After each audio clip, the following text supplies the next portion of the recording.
എൻ്റെ അച്ഛന് നല്ല കമ്മ്യൂണിസ്റ്റുകാരനായിരുന്നു. എൻ്റെ നാട് പക്ക കമ്മ്യൂണിസ്റ്റ് ഏരിയയായിരുന്നു. മോസ്കോ എന്നാണ് അറിയപ്പെട്ടത്. ചുമപ്പല്ലാതെ വേറൊന്നും വന്ന് ഞങ്ങളെ കണ്ടിട്ടില്ല എൻ്റെ കുട്ടിക്കാലം. എന്നെ വാസ്ക വിളിച്ചുകൊണ്ട് പോയി ദാദ്ര നഗർ ഹവേലിയിൽ വസ്തു ഗുജറാത്തിൽ കല്യാണാശ്രമത്തിൻ്റെ എല്ലാ അധികാരികളോടും ഞാൻ പറയാം സുധീർ എന്ന് പറഞ്ഞില്ല ആ സുധീർ എന്ന് ഞങ്ങളുടെ കൂടെ ഉണ്ടായിരുന്നു. ഒരു സാധു മനുഷ്യൻ. അയാളുടെ പേര് മലബാറിന്. അയാൾ ഏതോ മലബാറിൽ നിന്നുമായിട്ട് ഇങ്ങനെ ഇവിടെ വന്നിട്ട് ഒരു ചായ അടിച്ച് ജീവിക്കും, വേറെ പണിയൊന്നുമില്ല. പോലീസ് വന്നു, കോൺഗ്രസ്സുകാരെല്ലാം യൂത്ത് കോൺഗ്രസ്സുകാരെല്ലാം സംഘടിച്ച് വലിയ വിഷയമാണ്. ഇത് പബ്ലിസിറ്റിയായി വളരെ വേദനയോടുകൂടി പറയുന്നു. എന്നെ പോലീസ് വിളിച്ചുകൊണ്ടുപോയി വളരെയധികം ടോർച്ചർ ചെയ്യും. അവസാനം അയാളുടെ കണ്ണു പോയി. എൻ്റെ കണ്ണുകൾ ചുടനായിട്ട് ഇങ്ങനെ. ഞങ്ങൾക്കെതിരായിട്ട് നിന്ന് രമേശ് ചെന്നിത്തല പോലുള്ള വലിയ വലിയ ആളുകളൊക്കെ നമുക്കെതിരായിട്ട്, രാമൻ നായർ, ഇവരൊക്കെ ഞങ്ങൾക്കെതിരായിരുന്നു. ഭാഗ്യം രാമൻ നായർ ഇപ്പം നമ്മുടെ കൂടെ ഗുരുജിയുടെ ഒരു സാങ്കിക്ക് ഗുരുജി കാണാനുള്ള ഭാഗ്യത്തെ. ഗുരുജി പറഞ്ഞു ഇന്ന ക്ഷേത്രത്തിലെ പൂജാരി റാവല് തിരുവല്ലക്കാരൻ അറിയാമോന്ന് ചോദിച്ചു. ഇതല്ലേ there's only one sun, ഒരു സൂര്യൻ, only one grid, ഒരു grid, and only one world, earth, and one Modi. ഇത് പറഞ്ഞാരോ ബ്രിട്ടീഷ് പ്രധാനമന്ത്രി പറഞ്ഞായിരുന്നു. ഇത് RSകാരെ കണ്ടുപഠിക്കാമെന്ന് ഇന്ദിരാഗാന്ധി എന്ന് പറഞ്ഞു. ആന്ധ്രാപ്രദേശിലെ വെള്ളപ്പൊക്കം ഉണ്ടായപ്പം സഹായിക്കാൻ സ്വയംസേവർ ശവം എടുത്ത് ദഹിപ്പിക്കാൻ ആളില്ല, സ്വയംസേവരാണ് ചെയ്തത്. അപ്പം ഇന്ദിരാഗാന്ധി അത് കാണാൻ ഞാൻ പറഞ്ഞു RSകാരെ കണ്ടുപിടിക്കും. നമസ്തേ.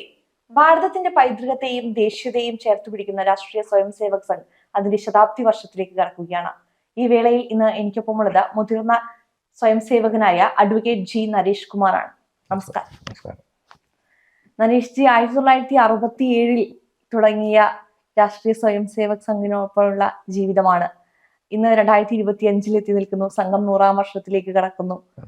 എങ്ങനെയാണ് ഈ ഒരു യാത്രയെ നോക്കിക്കാണുന്നത്? വളരെയധികം സന്തോഷവും പ്രതീക്ഷയും സ്വപ്ന സാക്ഷാത്കാരവുമുള്ള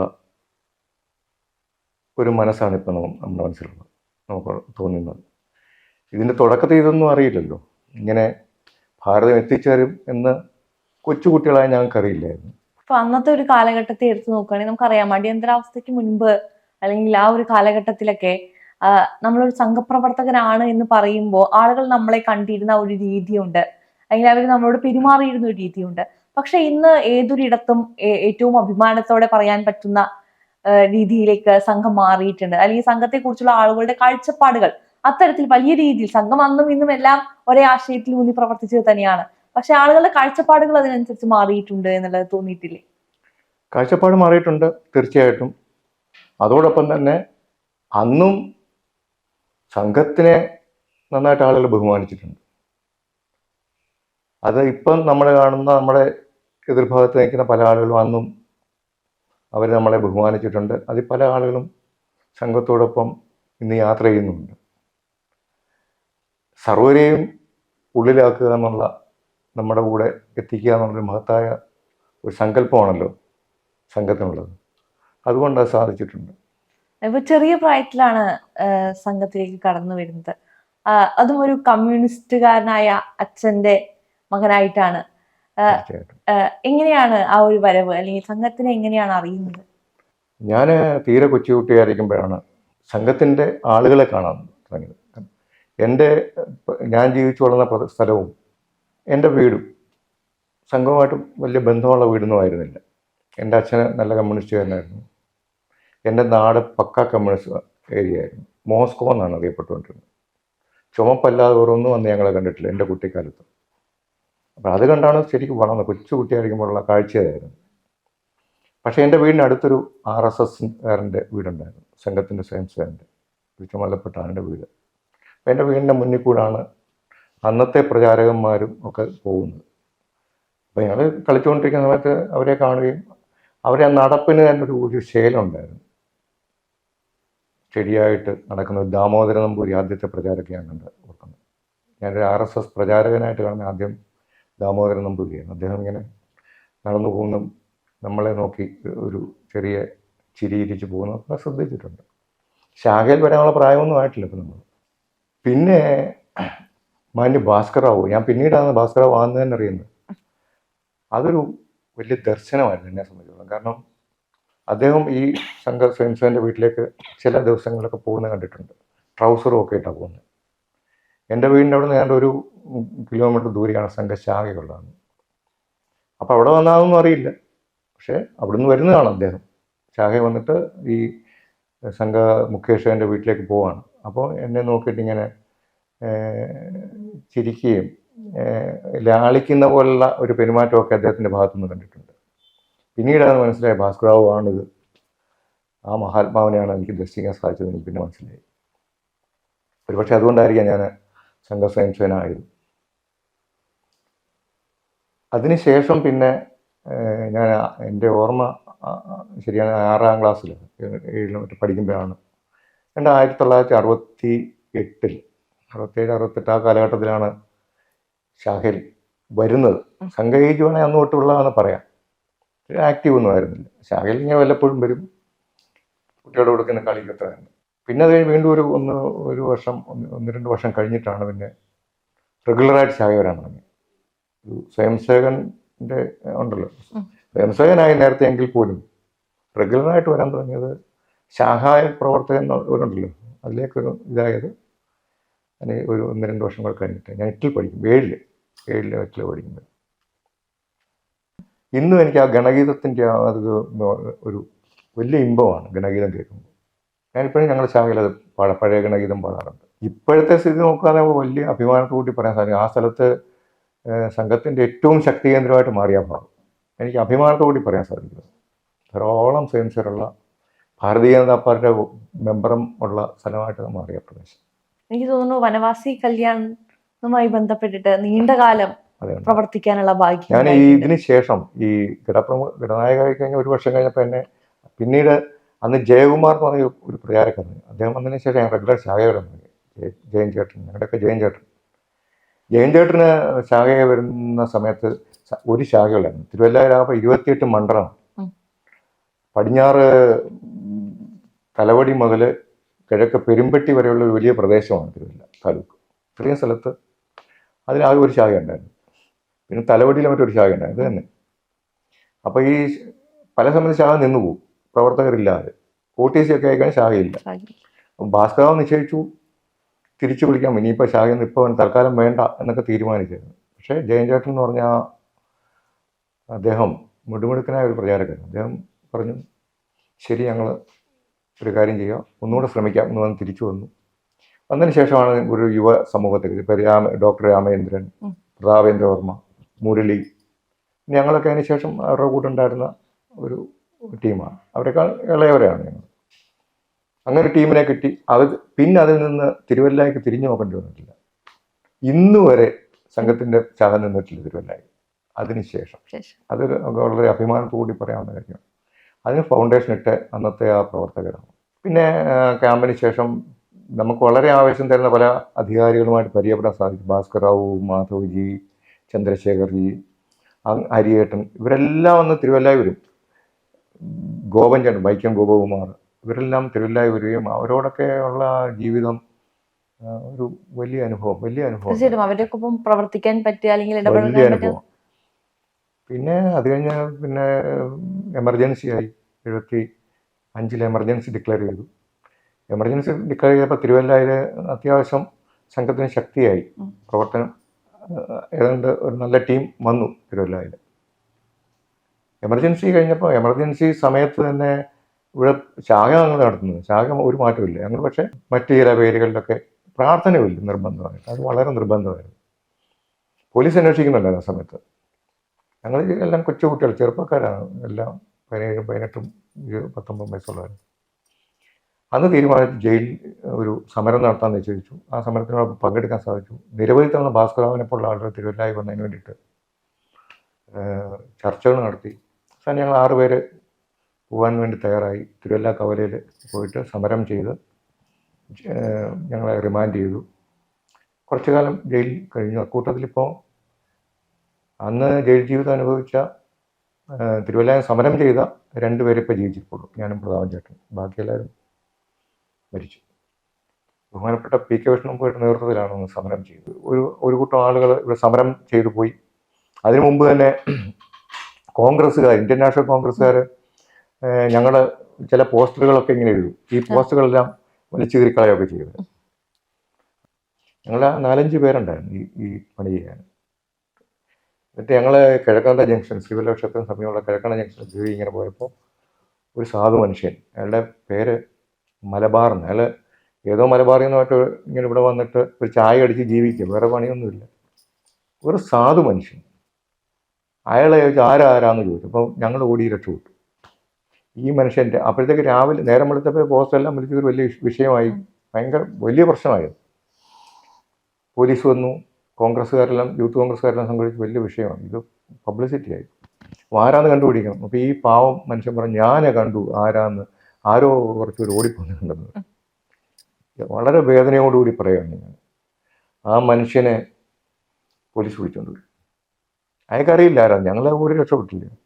അയാൾ പറഞ്ഞ് ആരാണ്ട് ശബ്ദം ഉണ്ടാക്കി പോകുന്നു മാത്രമേ സ്റ്റേറ്റ്മെൻറ്റ് പറഞ്ഞുള്ളൂ. അയാളെ പോലീസ് വിളിച്ചുകൊണ്ട് പോയി വളരെയധികം ടോർച്ചർ ചെയ്തു.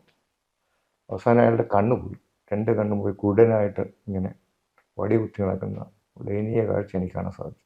പിന്നീട് ശരിക്കും അടിയന്തരാവസ്ഥയുടെ നിരപരാധിയായ ഒരു രക്തസാക്ഷിയാണ് മനുഷ്യൻ. തീർച്ചയായിട്ടും ക്ഷയം വന്നാലും മരിച്ചു. ഈ പോലീസ് അത്രയധികം ഉപദ്രവിച്ചിട്ടുണ്ട്. അല്ല കാണുന്ന എനിക്ക് ഭയങ്കരമായിട്ട് കുറ്റബോധം പലപ്പോഴും ഉണ്ടായിട്ടുണ്ട്. പക്ഷേ നമ്മൾ നിസ്സഹായരാണ് പോലീസുകാരെ. അപ്പോൾ അതിൽ ശരിക്ക് അത് ഈ സമയത്ത് ഞാൻ ഓർത്തു പോവുകയാണ്. നമ്മൾ നിരപരാധി, ഒരു രാഷ്ട്രീയമോ അല്ല ഒരു പൊളിറ്റിക്സിലോ ഒന്നും അറിയാൻ വയ്യാത്ത നിരപരാധി. ഇങ്ങനെയുള്ള ഒരുപാട് പേർക്ക് അടിയന്തരാവസ്ഥയിൽ, പൊളിറ്റീഷ്യൻസിന് മാത്രമല്ല, അല്ല നിരപരാധികളെ ഒരുപാട് പേരെ ഉപദ്രവിച്ച ഒരു സംഭവമാണ് അടിയന്തരാവസ്ഥ എന്ന് പറയുന്നത്. പിന്നെ ചങ്ങനാശ്ശേരി കോളേജ് ഞാൻ പഠിച്ച മർത്തോമ കോളേജിലാണ് പ്രീ ഡിഗ്രി. അത് കഴിഞ്ഞ് എനിക്ക് മർത്തോമ കോളേജ് അഡ്മിഷൻ ഒന്നുമില്ല ഈ പ്രശ്നമുള്ളതുകൊണ്ട്. അതുകൊണ്ട് ഞാൻ ചങ്ങനാശ്ശേരി കോളേജിൽ പോയി. അത് ചങ്ങനാശ്ശേരി കോളേജിൽ ഞങ്ങൾ എമർജൻസി സമയത്ത് പ്രവർത്തിക്കുന്നുണ്ടായിരുന്നു. സീക്രട്ട് മീറ്റിങ്ങുകളിലൊക്കെ പോയി മാന്യഭാസ്കറാവു, ഹരിയേട്ടൻ ഇവരൊക്കെ വരികയും ബൈഠക്കുകളിൽ പങ്കെടുക്കുകയൊക്കെ ചെയ്തിട്ടുണ്ട്. വിദ്യാർത്ഥികളുടെ ഒരു ടീമുണ്ടായിരുന്നു.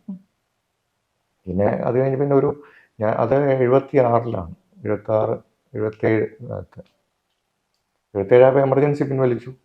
പിന്നെ നമുക്ക് പറഞ്ഞു ഒരു ബൂസ്റ്റിംഗ് ഉണ്ടായി. തിരുവല്ല കംപ്ലീറ്റ് ഞങ്ങൾ സംഘത്തിൻ്റെ സജീവ പ്രവർത്തനമാണ്. തിരുവല്ലയിൽ എല്ലാ മണ്ഡലങ്ങളിൽ ചാകെത്തിച്ചു. എനിക്ക് തോന്നുന്നു ആ സമയത്ത് കോളേജ് കാലഘട്ടമായിരിക്കും. ഞാൻ ABVP പ്രവർത്തിച്ചിട്ടുണ്ടായിരുന്നു. അന്നത്തെ സ്റ്റുഡൻസ് ലീഡറായിട്ട് നമുക്ക് വളർന്നു വരാൻ സാധിച്ചു. യൂണിയൻ കൗൺസിലറായി ഒരു ചങ്ങനാശ്ശേരി. അന്ന് ഞങ്ങൾക്കെതിരായിട്ട് നിന്ന് രമേശ് ചെന്നിത്തല പോലുള്ള വലിയ വലിയ ആളുകളൊക്കെ നമുക്കെതിരായിട്ട്, രാമൻ നായർ, ഇവരൊക്കെ ഞങ്ങൾക്കെതിരായിരുന്നു. ഭാഗ്യം രാമൻ നായർ ഇപ്പം നമ്മുടെ കൂടെ. അന്ന് ഞങ്ങൾ എതിർത്ത പല ആളുകൾ ഇപ്പം നമ്മുടെ കൂടെ. അതൊരു ഭാഗ്യമായിട്ട് വിചാരിക്കുന്നുണ്ട്. അത്തരത്തിൽ ഇപ്പൊ എനിക്ക് തോന്നുന്നു ആ ഒരു കാലഘട്ടത്തിന് കുറച്ച് മുൻപായിരിക്കണം ഗുരുജി കേരളം സന്ദർശിച്ച സമയത്ത് ഗുരുജിയെ കാണാനുള്ള ഒരു വലിയ ഭാഗ്യം ഉണ്ടായിരുന്നു. ഗുരുജിയുടെ ഒരു സാങ്കിക്ക് ഗുരുജിയെ കാണാനുള്ള ഭാഗ്യം, അദ്ദേഹമായിട്ട് ഇടപെടാനുള്ള ഭാഗ്യമൊന്നും ഉണ്ടായിട്ടില്ല. പക്ഷെ ഇടപെടാൻ കഴിഞ്ഞ ആളുകൾ ഇവിടെ തിരുവല്ലയിലുണ്ട്. മറ്റു ചില ആളുകൾ OTCയിൽ പങ്കെടുത്ത ഇവിടുത്തെ ചില പ്രവർത്തകർക്ക് ഗുരുജിയുമായിട്ട് അടുത്ത് ഇടപെടാൻ, ഇപ്പോൾ ശ്രീകേശൻ നമ്പൂതിരി എന്ന് പറഞ്ഞില്ലേ, അദ്ദേഹത്തെയൊക്കെ ഞാൻ ഓർക്കുന്നു. കാരണം അതൊരു വലിയ അനുഭവമാണ്. അദ്ദേഹം ശ്രീകേശൻ നമ്പൂതിരി OTCക്ക് പോയിട്ടുണ്ടായിരുന്നു. അപ്പോൾ ഗുരുജി അവിടെ വന്ന സമയത്ത് തിരുവല്ല എന്ന് പറഞ്ഞ ഗുരുജിയുടെ ഓർമ്മയാണ് ഞാൻ ഗുരുജിയെക്കുറിച്ച് എടുത്ത് പറയുന്നത്. തിരുവല്ല എന്ന് പറഞ്ഞ സമയത്ത് തിരുവല്ല എന്ന് പറഞ്ഞപ്പോൾ തിരുവല്ലയിലെ ഗുരുജിക്ക് ഒരാളെ എനിക്കറിയാം, റാവലിനെ അറിയാമെന്ന് ചോദിച്ചു. അപ്പം ഗുരുജി പറഞ്ഞു ഇന്ന ക്ഷേത്രത്തിലെ പൂജാരി റാവല് തിരുവല്ലക്കാരനാണ്, അറിയാമോന്ന് ചോദിച്ചു. ഇവിടുന്ന് പോയവർക്കറിയില്ല. അപ്പോൾ ഇദ്ദേഹം പറഞ്ഞു, ശ്രീകേശൻ നമ്പൂതിരി പറഞ്ഞു എനിക്കറിയാം, ഇന്ന ആളാണ്, പുള്ളിയുടെ റിലേറ്റീവാണെന്ന് പറഞ്ഞു. ഗുരുജിയുടെ ആ ഒരു മഹാഭാഗ്യം. ഞാൻ പിന്നെ എമർജൻസി ഇതിനുശേഷം ഞാൻ ചങ്ങനാശ്ശേരി കോളേജിൽ ഡിഗ്രി കഴിഞ്ഞിട്ട് ഞാൻ ലോയ്ക്ക് കയറുന്നു. എറണാകുളത്താണ് പഠിച്ചത്. ലോയ്ക്ക് കയറുന്ന സമയത്ത് ധാരാളം മഹാത്മാക്കളായിട്ട് സംഘത്തിൻ്റെ അധികാരികളായിട്ട് അടുത്തിടപെടാൻ സാധിച്ചു. യാദവറാവ് ജോഷി, ഭാസ്കറാവു, മാധവജി, അവരെല്ലാം ഇപ്പോൾ ഓർത്തു പോവുക. വലിയ അനുഭവമായിരുന്നു. പക്ഷെ അവിടെ ജോലി കിട്ടിയെങ്കിലും അടുത്ത ആ ഭാഗത്ത് സംഘത്തിൻ്റെ പ്രവർത്തനം അട്ടപ്പാടിയിൽ പോവുകയും അവിടുത്തെ സംഘപ്രവർത്തനമായിട്ടൊക്കെ ബന്ധപ്പെട്ടു പോയി. ട്രൈബ്സിൻ്റെ ഇടയിൽ അങ്ങനെ ഈ ട്രൈബ്സിനെ ആദ്യമായിട്ട് ഞാൻ ട്രൈബ്സിനെ അതിന് മുമ്പ് കണ്ടിട്ടുണ്ടെങ്കിൽ ഞാൻ ഇതാണ് ട്രൈബ്സ് എന്നുള്ള അപ്പോഴാണ് മനസ്സിലാവുന്നത്. ആദിവാസി എന്നുള്ള കൺസെപ്റ്റ് അപ്പോഴാണ് ശരിക്കും കിട്ടുന്നത്. അട്ടപ്പാടിയിൽ വന്ന് ഭാസ്കറാവ് അവിടെ വന്നിട്ടുണ്ട് അട്ടപ്പാടി. അപ്പോൾ അവിടെ വെച്ച് എന്നെ കാണുകയും ഞങ്ങൾ സംസാരിക്കുകയും ഞാൻ പറയും ഭാസ്കറാവ് എനിക്കിനിയും ജോലിക്ക് തുടരണമെന്ന് ആഗ്രഹമില്ല, തിരിച്ച് നാട്ടിൽ പോവാണ്, നാട്ടിൽ പോയിട്ട് ഞാൻ എൻ്റെ പ്രാക്ടീസ് ലോയറായിട്ടുള്ള പ്രാക്ടീസ് ഞാൻ ആഗ്രഹിക്കുന്നത്. വാസ്തവം ഒരു കാര്യം, നിങ്ങൾക്ക് ഇവിടുത്തെ ചില അനുഭവം ഉണ്ടല്ലോ ഈ പ്രോജക്റ്റ് കിട്ടുന്നത്. അതുകൊണ്ട് കല്യാണാശ്രമത്തിൽ ഞങ്ങൾ കുറച്ച് കാലം ഒന്ന് വാ നോക്ക് എന്ന് പറഞ്ഞു. നമ്മുടെ നാട്ടിൽ പറഞ്ഞു വീട്ടിൽ ബുദ്ധിമുട്ടൊന്നുമില്ല. നമ്മുടെ വീട്ടിൽ ബുദ്ധിമുട്ടില്ല, വൈഫിന് ജോലിയുണ്ട്, മോൻ പഠിച്ചുകൊണ്ടിരിക്കുന്ന കുട്ടിയാണ്, മറ്റു പ്രശ്നങ്ങളൊന്നുമില്ല. ശരി നമ്മൾ വരാൻ പറഞ്ഞു. അങ്ങനെ എന്നെ വാസ്കോ വിളിച്ചുകൊണ്ട് പോയി ദാദ്ര നഗർ ഹവേലി എന്ന് പറഞ്ഞത് ഗുജറാത്തിൽ. അവിടെ പോകാം. അവിടെ ചെന്ന് ഒരു 3-4 മാസത്തെ ട്രെയിനിങ്. കല്യാണാശ്രമം എന്താണെന്ന് മനസ്സിലാക്കുക. അപ്പോൾ കല്യാണാശ്രമത്തിൻ്റെ എല്ലാ അധികാരികളോടും ഞാൻ പറയാം, സുധീർ എന്ന് പറഞ്ഞില്ല ആദ്യം, ആ സുധീർ എന്ന് ഞങ്ങളുടെ കൂടെ ഉണ്ടായിരുന്നു. അപ്പോൾ കല്യാണാശ്രമമായിട്ട് നല്ല അനുഭവം ആ സമയത്തുണ്ടായി. എന്താണ് കല്യാണാശ്രമം, കല്യാണാശ്രമത്തിൻ്റെ ഉദ്ദേശം എന്താ, ലക്ഷ്യം എന്താ, എല്ലാം പഠിക്കാൻ ആ സമയത്ത് സാധിച്ചു. കല്യാണാശ്രമത്തിൻ്റെ മഹാരഥന്മാരായിട്ടുള്ള അധികാരികളോടൊത്ത് പ്രവർത്തിക്കാൻ പിന്നീട് സാധിച്ചു. ഭാസ്കർ റാവു, ദേശ്പാണ്ഡേജിയാണ് സ്വാതന്ത്ര്യ സമര സേനാനിയാണ്. അദ്ദേഹം തൂക്കിക്കൊല്ലാൻ വിധിച്ചു അന്ന് ഈ ബ്രിട്ടീഷ് ഭരണകാലത്ത്. മിശ്രലാൽ തിവാരി, മോറോ ഭയ്യ, ജഗദേറാം ഉറാവ്, ഒരുപാട് മഹാത്മാക്കളുടെ കൂടെ അവരൊന്നും ഇപ്പോൾ ജീവിച്ചിരിപ്പില്ല കേട്ടോ. അവരുടെ കൂടെയൊക്കെ ജീവിക്കാൻ സാധിച്ചു. അവരുടെയൊക്കെ സ്നേഹം പങ്കിടാൻ ഇതൊരു സ്നേഹമായിരുന്നു. അപ്പോൾ എന്തൊക്കെ ഇവിടെ വന്ന ശേഷം എന്തൊക്കെ സേതുവേട്ടൻ ആ ബൈടെക്കിലുണ്ടായിരുന്നു, ആ ഒരു കല്യാണാശ്രമത്തിൻ്റെ ഒരു മീറ്റിംഗ്. ആ മീറ്റിംഗ് സേതുവേട്ടൻ പറഞ്ഞു, നരേഷേ ഒരു കാര്യം ചെയ്യൂ, കല്യാണാശ്രമത്തിൽ ബാ പറഞ്ഞു. ഞാൻ ആ പരിപാടി പങ്കെടുത്തു, സമ്മേളനത്തിന് കോഴിക്കോട്ട്. അവിടെ അനൗൺസ് ചെയ്തു ഞാൻ സംസ്ഥാന സംഘടനാ സെക്രട്ടറി. ഞെട്ടിപ്പോയി. കാരണം ഞാനൊട്ടും പ്രതീക്ഷിച്ചു പോയില്ലല്ലോ. എന്നെ വേറെ ഞാൻ വാസ്തവം എങ്ങനെ പറയാം, നിങ്ങൾ ശരിയാവും, കുഴപ്പമില്ല. അത് ശരിയായെന്ന് എൻ്റെ ഒരു പ്രതീക്ഷ. ഞാനത് വിജയിച്ചു എന്നൊരു വിശ്വാസം എനിക്കുണ്ട്. കല്യാണാശ്രമത്തിൻ്റെ അന്നത്തെ സാഹചര്യം അനുസരിച്ച് അന്നത്തെ ഇവരുടെയൊക്കെ അധികാരികളുടെയൊക്കെ ഒരു സപ്പോർട്ടോട് കൂടിയിട്ട് അവരുടെ ഇൻസ്പിറേഷൻ ഉള്ളതുകൊണ്ട് ഈശ്വരൻ അനുഗ്രഹിച്ചെന്ന് ഭംഗിയായിട്ട് കാര്യങ്ങൾ മുന്നോട്ട് പോയി. ധാരാളം ഹോസ്റ്റലുകളും ധാരാളം പ്രവർത്തകരും. അതിൽ ഏറ്റവും കൂടുതൽ സന്തോഷം തോന്നിയ അല്ലെങ്കിൽ നിർവൃതി തോന്നിയ ഒരുപാട് മൂമെന്റ്സ് ഉണ്ട്. അന്ന് കുട്ടികളൊക്കെ എന്നെ അച്ഛാന്നാണ് വിളിക്കുന്നത്. ഇവിടെ വന്ന് താമസിച്ചിട്ടുണ്ട് എൻ്റെ കൂടെ. അട്ടപ്പാടി ഏറ്റവും പിന്നോക്കം നിൽക്കുന്ന ഒരു ഗ്രാമമുണ്ട്, സ്വർണ്ണഗത എന്ന് പറയും. ആ ഗ്രാമത്തിലെ ഒരു പയ്യനുണ്ട്. അവൻ്റെ പേര് അന്ന് ഞങ്ങൾ വെള്ളിയങ്കിരി എന്നാണ് വിളിച്ചോണ്ട്. പിന്നെ അവൻ പ്രമോദ് നായിപ്പാൻ, വലിയ ഫേമസ് ആള് കേട്ടോ, അതിസമർത്ഥനായ ആളുമാർ. കൊച്ചു കുട്ടി. അവനന്ന് കൊച്ചു ഞരമ്പ് ഒരു പയ്യൻ. അവനെ നമ്മൾ കല്യാണാശ്രമത്തിന് കോഴിക്കോട് ഹോസ്റ്റലിൽ കൊണ്ട് താമസിപ്പിച്ചിട്ട് ഇപ്പോൾ വലിയ ആളായി. 10ാം ക്ലാസ് പാസ്സായി. കല്യാണാശ്രമത്തിൻ്റെ ഫുൾ ടൈമറായിട്ട് ഒരു വർഷം വന്നു. അതിനുശേഷം ഗ്യാസ് ഏജൻസി, ട്രൈബ് ആയതുകൊണ്ട് ഗ്യാസ് ഏജൻസി കിട്ടി. ഗ്യാസ് ഏജൻസി കിട്ടിയിട്ട് ഇപ്പം ഒരു വലിയ ബിസിനസ്സുകാരനായിട്ട് വളർന്നു. ഒറ്റപ്പാലം ആ ജില്ലയിലെ ഏറ്റവും വലിയൊരു ബിസിനസ്സുകാരനാണ്. എന്ന് മാത്രമല്ല ഭാരതീയ ജനതാ പാർട്ടിയുടെ ട്രൈബൽ മോർച്ചയുടെ ST മോർച്ചയുടെ സംസ്ഥാന ജനറൽ സെക്രട്ടറി ആയിരുന്നു. ഈ വർഷം അനൗൺസ് ചെയ്തോ എനിക്കറിയില്ല, അദ്ദേഹമായിരുന്നു. ശരിക്ക് വനവാസി സമൂഹത്തിൻ്റെ കൂടെ ജീവിക്കുന്നൊരു ബ്ലെസ്സിങ് ആണ്, യാതൊരു സംശയമില്ല. അവർ നിഷ്കളങ്കർ മാത്രമല്ല, ഇത്രയും അറിവുള്ളവർ, മിടുമിടുക്കന്മാർ, സമർത്ഥന്മാർ.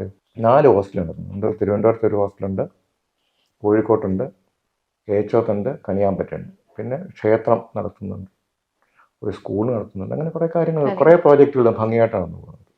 ഇതാണ് കല്യാണാശ്രമത്തിൻ്റെ പ്രവർത്തനം കേരളത്തിൽ. ഇതാണ് കുറേ കുട്ടികളെ കേരളത്തിലാകെ 4.5 ലക്ഷത്തോളം ട്രൈബ്സാണ് ഉള്ളത്. ഞാനുള്ള സമയത്ത് 3.5 ആയിരുന്നു. വിജയകുമാർ എന്ന് പറയുകയാണ്, വിജയൻ. ആ വിജയന് അച്ഛനും ഇല്ല അമ്മയും ഇല്ല. ഒരു അട്ടപ്പാടിലെ ഒരു ചെറിയ ഗ്രാമത്തിലാണ് ജീവിക്കുന്നത്. ഒരു സഹോദരി മാത്രമേ ഉള്ളൂ. ഒരു ക്രിസ്ത്യൻ ഭവനത്തിലായിരുന്നു. ആ കുട്ടി അവനെ കൊച്ചുകുട്ടിയായിരിക്കുമ്പോൾ തന്നെ വന്നു. ഞാൻ അവനോട് പറഞ്ഞു, നീ ആരാവാൻ ആഗ്രഹം ചോദിച്ചപ്പോൾ പറഞ്ഞു, എനിക്ക് ഡ്രൈവറാണ്. അവിടെ ഏറ്റവും വലിയ മോൻ ഡ്രൈവറാണ്. അപ്പോൾ ഞാൻ പറഞ്ഞു ശരി, പക്ഷെ നീ ഓട്ടോമൊബൈൽ പഠിക്കണമെന്ന്. ഞാനിതങ്ങ് വിട്ടു. ഞാനത് പറഞ്ഞിട്ട് ഞാനങ്ങ് വിട്ടു. വളരെ കാലം കഴിഞ്ഞപ്പോൾ ഇവൻ എൻ്റെ പറഞ്ഞത്, ഇവൻ കറക്റ്റായിട്ട് ആ ലൈനിൽ കൂടെ തന്നെ പോയി. അവധി അവന് പോകാൻ ഞാൻ ഈ വീട്ടിൽ വരുമായിരുന്നു. ഇവിടെ വന്നിട്ട് താമസിച്ചിട്ടുണ്ട്. അവധി വേറെ സ്ഥലമില്ല. അവന് ദീർഘനാൾ കഴിഞ്ഞ് എൻ്റെ എഞ്ചിനീയറിങ് പോയി. ഓട്ടോമൊബൈൽ എഞ്ചിനീയറിങ് പാസ്സായി. മിടുക്കനാണ് പഠിക്കാൻ. ഇപ്പോൾ പിന്നെ ഇതിൽ ഈ ഓട്ടോമൊബൈൽ ഇതുണ്ടല്ല, ഈ വെഹിക്കിൾ ഇൻസ്പെക്ടറാണ്. വെഹിക്കിൾ ഇൻസ്പെക്ടർ സീനിയറാണ്. കമ്മീഷനായിട്ട് റിട്ടയർ ആവത്തുള്ളൂ, യാതൊരു സംശയം വേണ്ട. അത്ര മിഴുമിഴുകൻ എടുക്കണം. വിവാഹം കഴിച്ചു, ഒരു കുടുംബമായി, വീടായി, കുട്ടികളൊക്കെ ആയി, നല്ല രീതിയിൽ ജീവിക്കുന്നു. അപ്പം ഞാൻ പിന്നെ BJPയുടെ ഒരു മീറ്റിങ്ങായിട്ട് ഇവിടെ പോയിട്ട് പാലക്കാട്ട് പോയ സമയത്ത് വലിയൊരു അനുഭവം. കാരണം അവിടെ വന്നപ്പോൾ ഞാനിങ്ങനെ എനിക്കൊരു ആക്സിഡൻറ്റ് അവിടെ വെച്ചൊന്ന് വീണിട്ട് എൻ്റെ കയ്യിൽ നിന്ന് ചെറുതായിട്ട് ഫ്രാക്ചർ വന്നിട്ട് പ്ലാസ്റ്റർ ഇട്ട് ഞാൻ കിടന്നു. എനിക്ക് അപ്പോൾ ഇവർ രണ്ടുപേരും എന്നെ തപ്പിയോടെ വന്നിട്ട് എന്നോട് ചോദിച്ചു, ഈ വലിയ പ്രമോദ് എന്ന് പറഞ്ഞ ആൾ കരയുന്നു. ഞാൻ പറഞ്ഞു, എന്തിനാ കരയുന്ന പ്രമോദ് എന്ന് ചോദിച്ചു. എൻ്റെ ഞങ്ങളുടെ തൊട്ട് മൂക്കിന് താഴെ വന്നിട്ട് നരക്ഷിക്കുക ഈ വീണല്ലോ. നമ്മൾ വേറെ കോഴിക്കോട്ടായിരുന്ന വീണാൽ കുഴപ്പമില്ല എന്ന് ചോദിച്ചു. എനിക്ക് എൻ്റെ അതായത് എൻ്റെ സംരക്ഷണമാകുന്നുണ്ട് അവരുടെ ആ സെൻസിയറിറ്റിയാണ് പറയുന്നത്. പിന്നെ അവൻ്റെ ഒരു അടിപൊളി കാറുണ്ട്, ആ കാറിലാണ് എന്നെ ഇവിടെ കൊണ്ടുപോയിട്ട്. എനിക്ക് എന്തൊരു സന്തോഷം തോന്നിയത്. സ്വന്തം മക്കൾ അങ്ങനെ വരിക എന്ന് പറഞ്ഞാൽ നമുക്കുണ്ടാകുന്ന ഒരു അനുഭൂതി വണ്ടർഫുൾ, വലിയ അനുഭവമാണ്. അപ്പം അങ്ങനത്തെ നല്ല നല്ല അനുഭവങ്ങൾ കല്യാണാശ്രമ പ്രവർത്തന സമയത്ത് കിട്ടിയിട്ടുണ്ട്. പിന്നെ ഭാരതം മുഴുവൻ യാത്ര ചെയ്യാൻ സാധിച്ചു. ഞാൻ സംസ്ഥാന സംഘടനാ സെക്രട്ടറി ആയിട്ട് 2 വർഷമായിരുന്നു. അത് കഴിഞ്ഞ് പിന്നെ പെട്ടെന്ന് ക്ഷേത്രീയ സംഘടനാ സെക്രട്ടറി ആയി. ആന്ധ്രാപ്രദേശ്, തമിഴ്നാട്, കർണാടക, കേരളം, ആൻഡമാൻ നിക്കോബാർ ഇത്രയും ഭാഗത്തെ ചുമതലയാണ്. പിന്നെ അത് കഴിഞ്ഞിട്ട് നാഷണൽ ചുമതല വന്നു. 2001 ആണ് മാന്യ ഭാസ്കറാവിൻ്റെ മരണത്തിന് ശേഷം. എനിക്കിപ്പോൾ നാട്ടിൽ വരേണ്ട ഒരു ആവശ്യമുണ്ട്, മോൻ്റെ പഠിത്തം പല കാര്യങ്ങളുണ്ട്, ഫുൾ ടൈം വിട്ടു ഒക്കെ വന്നു. പിന്നെ ഭാരതീയ ജനതാ പാർട്ടിയുടെ പ്രവർത്തനത്തിലാണ് സജീവം. ഗുരുജീയൻ ശതാബ്ദി സംഘത്തിൻ്റെ ജില്ലാ ചുമതലയുണ്ടായിരുന്നു. ഇതാണ് ഇപ്പോഴും പിന്നെ ആഴ്ചയൊരിക്കലും ശാഖയുള്ളെങ്കിൽ ശാഖയിൽ പോകുന്നുണ്ട്, ഗണഗീതം പാടുന്നുണ്ട്, പ്രാർത്ഥന പാടുന്നുണ്ട്. അതാണ് ഇപ്പോഴത്തെ ഒരു വലിയ അനുഗ്രഹം. ഇപ്പൊ നമുക്കറിയാം സംഘം അതിന്റെ 100ാം വർഷത്തിലെത്തുകയാണ്. ഈ സമയത്ത് സംഘ ഭാരതത്തിന് നൽകിയ സംഭാവനകളെ കുറിച്ച് ചിന്തിക്കുമ്പോൾ എന്താണ് പറയാൻ തോന്നുന്നത്? സംഘം ധാരാളം സംഘത്തിന്റെ പ്രവർത്തനം നടക്കുന്നതുകൊണ്ടല്ലേ ഇന്ന് ഭാരതം ഭാരതമായിട്ടിരിക്കുന്നത്. സത്യതാണ്. അതല്ലെങ്കിൽ ഭാരതം എന്തായാലും, കാരണം സ്വാതന്ത്ര്യം കിട്ടിയ ശേഷം 3 തരത്തിലുള്ള ആളുകളായിരുന്നു ഭാരതത്തിലുണ്ടായിരുന്നത്. ഒന്ന്, ഭാരതം പല കഷ്ണങ്ങളാണ് എന്ന് വിശ്വസിക്കുന്ന ഒരു സമൂഹം അല്ലേ, അവരുടെ പോയിന്റ് ഭാരതമേ അല്ല. പിന്നെ വേറൊരു കൂട്ടര് ബ്രിട്ടീഷുകാരാണ് ഭാരതം ഉണ്ടാക്കിയെന്ന് ചിന്തിക്കുന്ന ഒരു കോൺഗ്രസ് ടീം. ഇതൊന്നുമല്ല സത്യം. ഭാരതം അഖണ്ഡമായിട്ടുള്ള മഹത്തായ ഭാരതം. അത് അങ്ങനെ ആ അഖണ്ഡമായിട്ട് നിൽക്കുന്നത് ഇനി ബാക്കിയുള്ളവരോട് ലയിക്കാനും കൂടെ പോകുന്നതിന് കാരണം രാഷ്ട്രീയ സ്വയംസേവ സംഘം അടികുറച്ച് വിശ്വസിക്കുന്നുണ്ട്.